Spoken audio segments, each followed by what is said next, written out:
got the news that my dear brother Barack Obama, President Obama, was going to put his precious hand on Martin Luther King Jr.'s Bible, I got upset. And I got upset because you don't play with Martin Luther King Jr. and you don't play with his people. And by his people, what I mean is people of good conscience, fundamentally committed to peace and truth and justice, and especially the black tradition that produced him.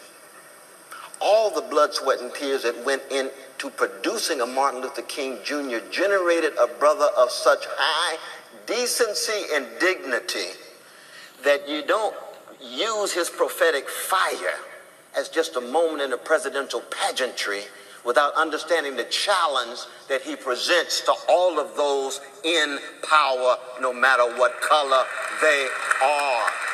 No matter what color they are.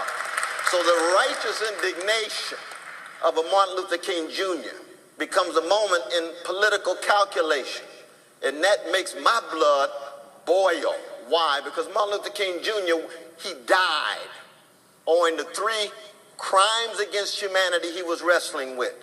Jim Crow, traumatizing, terrorizing, stigmatizing black people, lynching and so forth, not just segregation, the way the press likes to talk about it.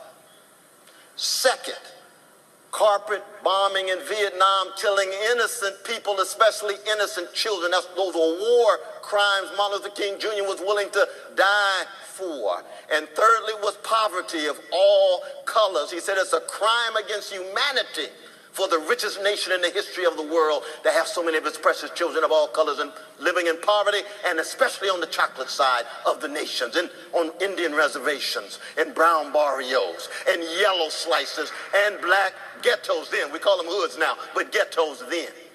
So I said to myself, okay, there's nothing wrong with putting your hand on the Bible, even though the Bible's talking about justice, and Jesus is talking about the least of these. But when you put it Martin's Bible, I said, this is personal for me, because this is a tradition that I come out of. This is a tradition that's connected to my grandmother's prayers and my grandfather's sermons and my mother's tears and my father's smile. And it's over against all of those in power who refuse to follow decent policies. So I say to myself, Brother Martin Luther King Jr., what would you say about the new Jim Crow? What would you say about the prison-industrial complex? What would you say about the invisibility of so many of our prisoners?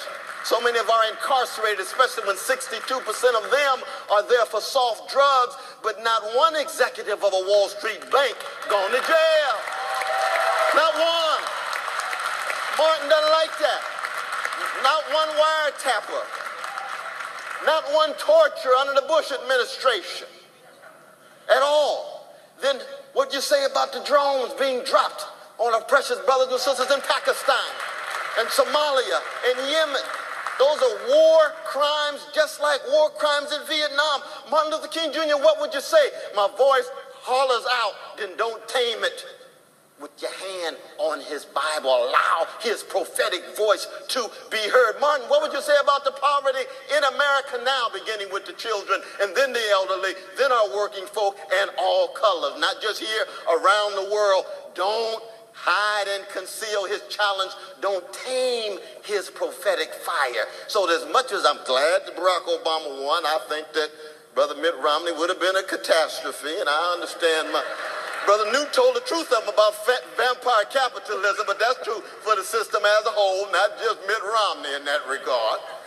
But when Barack Obama attempts to use that rich tradition of Frederick Douglass and Ida B. Wells Barnett, use the tradition of A. Philip Randolph, use the tradition of Rabbi Abraham Joshua Heschel, use the tradition of Tom Hayden and so many others struggling to produce that voice that pushed Martin in the direction that he did, I get upset. People say, oh, Brother West, there's Smiley and West hating Obama. No, we just loving the tradition that produced Martin Luther King Jr., and we're not going to allow it to be in any way sanitized, deodorized, and sterilized. We want the subversive power to be heard.